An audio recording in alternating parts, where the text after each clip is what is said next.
Alright,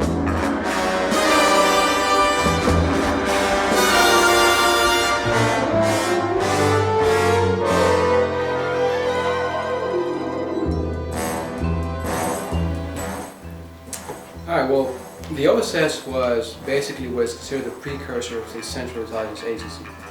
The Office of Strategic Services were founded in 1942 during World War II. Essentially, the United States went into the war not having a civilian covert action intelligence agency, and they figured that they couldn't win the war unless they had one. Now, the British had one, MI6, the Soviets had one, KGB, and so it made logical sense for the United States to go that way. So it was founded in 1942 during World War II, as soon as America entered the war. The man who spearheaded the organization was William J. Donovan, also known as Wild Bill Donovan. He was appointed by President Roosevelt to head the O.S.S. The organization was somewhat similar to MI6. In fact, most O.S.S. officers, both covert action and those who stayed back at home doing office work, were trained by the British. The British were at the time considered the best in the field. And so the organization pretty much mirrored MI6. They had a document section in which they basically produced and tried to snatch enemy secret documents, including those written in secret agreements and so on and so forth. They had a section about maritime intelligence where they were tracking the positions of enemy ships and submarines. They had a section that did covert operations, assassinations, kidnappings, etc., etc. Morale operations, another agency unit in there, where it basically tried to destroy the morale of enemy troops. Quite successful. I think the most successful of the entire O.S.S. agency. And also had a counter-espionage, the so-called X2 section, which is concerned itself with trying to prevent enemy spy agencies from spying on the O.S.S.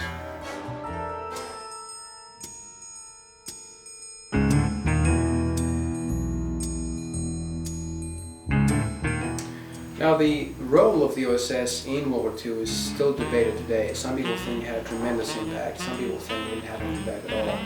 The fact is, the O.S.S. was making it up as it went along because, as I said, the U.S. had no experience in covert action before World War II, before the O.S.S. was founded. One of the things that it did do, though, was during the D-Day invasion of Normandy, the O.S.S. was in charge of an operation called Fortitude, which was about trying to fool the Nazis into thinking that the Allies either were not going to invade at all Europe, continental Europe, or if they were going to do it, they were going to do it through Malta and Greece. And so to fool them into thinking that American troops were still stationed in northern Britain, they created, in Operation Fortitude, a fictitious American unit, a corps actually, the 15th Corps, which didn't exist in the US military. And they were supposed to be stationed in Northern Ireland. And there were thousands of troops supposedly there. It didn't exist. They used inflatable tanks, inflatable airplanes that looked like real from up in the sky. And they produced a lot of radio traffic to convince the Germans that they were there. Well, it worked. The Germans were convinced that the Americans were not going to participate because they had supposedly thousands of troops in Northern Ireland. And they were, to a large extent, fooled. Not only thanks to this, but also thanks to this operation on D-Day, when that D-Day actually happened. Another case of an interesting CIA operation is Operation Annie, where the CIA basically, or the O.S.S., or eventually became the CIA, produced thousands of fictitious Dear John letters sent to German troops in the front.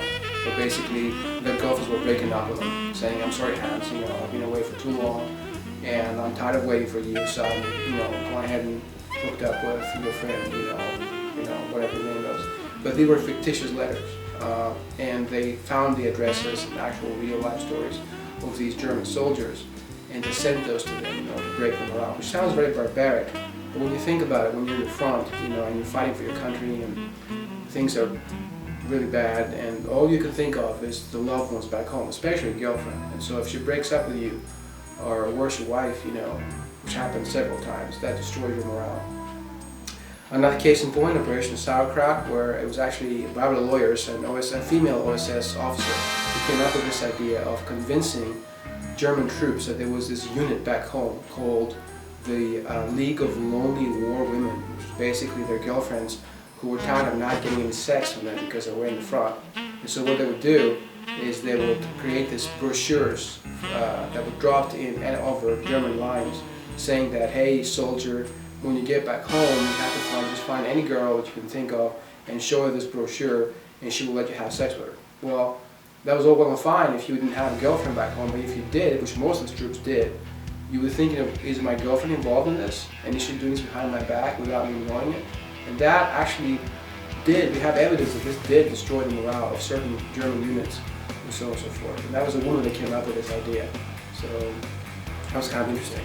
But these are the kind of things that the O.S.S. were encouraged to do. Basically think outside the box. Something which the military has shown that it cannot do very often or very much. And so that's basically the role of the O.S.S. in World War II.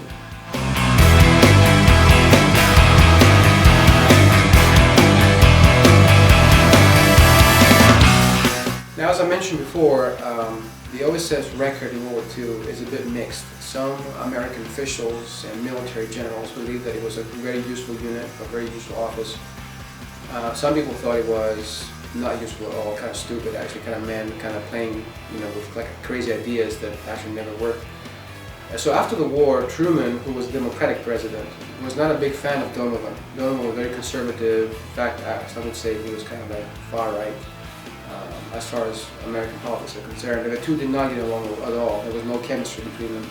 In addition to this, several existing American intelligence agencies, including the FBI and military intelligence, did not like the O.S.S. because they thought that it was encroaching of their territory. So there's a lot of bureaucratic wrangling at that point, and Truman decided to shut down the O.S.S., which he called an American Gestapo. He didn't like that at all.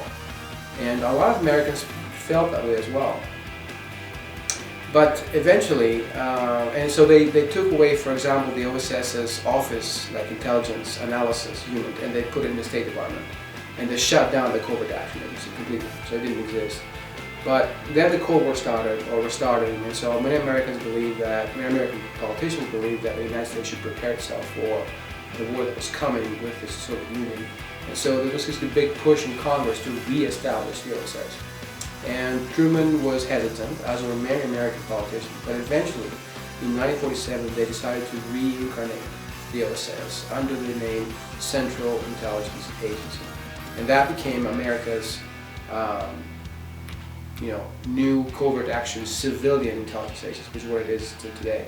And so it was founded in 1947, has been in existence since then, again, with a very mixed record of success.